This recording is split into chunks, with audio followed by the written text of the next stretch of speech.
വൈദേഹി ബ്രാഹ്മണരായ സർവേശ്വര സോമയാജുല യെച്ചൂരിയുടെയും കൽപ്പകത്തിന്റെയും മകനായി ചെന്നൈയിലാണ് ജനനം. ആന്ധ്ര റോഡ് ട്രാൻസ്പോർട്ട് കോർപ്പറേഷനിൽ എഞ്ചിനീയർ ആയിരുന്നു അച്ഛൻ. സ്ഥലം മാറ്റങ്ങൾക്കൊപ്പം സ്കൂളുകളും മാറിയ യെച്ചൂരി പക്ഷെ പഠനത്തിൽ മിടുക്കനായിരുന്നു. 11ാം ക്ലാസ്സിലെ ബോർഡ് പരീക്ഷയിൽ രാജ്യത്ത് തന്നെ ഒന്നാമൻ.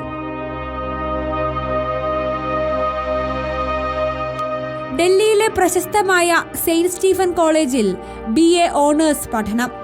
MA ഇക്കണോമിക്സിന് JNUവിൽ ചേർന്നതോടെ ജീവിതം തന്നെ മാറിമറിഞ്ഞു. JNUവിൽ നിന്നാണ് രാഷ്ട്രീയ പ്രവർത്തനം തുടങ്ങുന്നത്.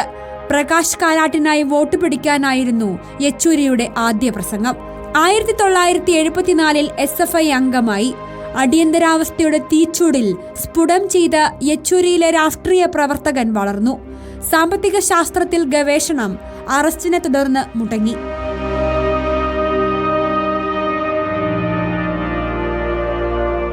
കൊൽക്കത്തയിൽ ചേർന്ന 12ാം പാർട്ടി കോൺഗ്രസിൽ പ്രകാശ് കാരാട്ട്, S രാമചന്ദ്രൻ പിള്ള എന്നിവർക്കൊപ്പം കേന്ദ്ര കമ്മിറ്റിയിൽ.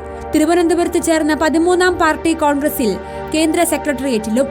1992 മദ്രാസിൽ ചേർന്ന 14ാം പാർട്ടി കോൺഗ്രസിൽ PB അംഗമായി. പാർട്ടിയുടെ അന്താരാഷ്ട്ര വിഭാഗത്തിന്റെ ചുമതല യെച്ചൂരിക്കായിരുന്നു.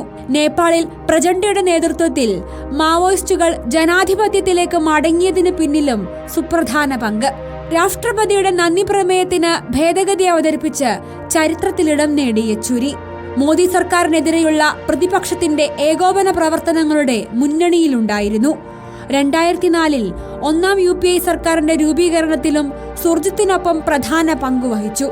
UPA സർക്കാരിന്റെ പൊതു മിനിമം പരിപാടിക്ക് രൂപം നൽകിയ സമിതിയിലെ CPIM പ്രതിനിധിയായിരുന്നു. ആണവ കരാർ വിഷയത്തിൽ സർക്കാരും ഇടതുപക്ഷ പാർട്ടികളും തമ്മിൽ രൂപീകരിച്ച ഏകോപന സമിതിയിലും അംഗമായിരുന്നു. മുതിർന്ന മാധ്യമപ്രവർത്തക സീമ ചിഷ്തിയാണ് ഭാര്യ. 3 മക്കൾ. Research desk reporter.